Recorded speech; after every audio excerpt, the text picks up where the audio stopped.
आज आपण पाहणार आहोत कोणत्या मंगळसूत्रासाठी कोणते मणी व्यवस्थित राहतात। जर तुम्ही लॉंग मंगळसूत्र बनवताय तर त्यासाठी तुम्हाला 1 ग्राम 20 वाले किंवा 1 ग्राम 25 वाले गोल पानपोतीचे मोठे साईज आणि अष्टपैलू मणी हे लॉंग मंगळसूत्रासाठी व्यवस्थित राहतात, जे की डेली यूज मध्ये येत नसल्यामुळे ते लवकर चेंबण्याचे किंवा लवकर खराब होण्याचे चान्सेस कमी असतात।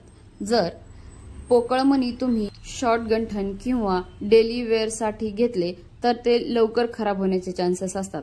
त्यामुळे जे डेली यूज साठी आहेत त्यासाठी तुम्हाला भरीव मणी घ्यायचे आहेत, जसे की किरण मणी, सी कट मणी, भरीव मणी किंवा 1 ग्राम मध्ये 10 बसतात 15 बसतात, ते मणी तुम्हाला शॉर्ट गंठणसाठी घ्यायचे आहेत।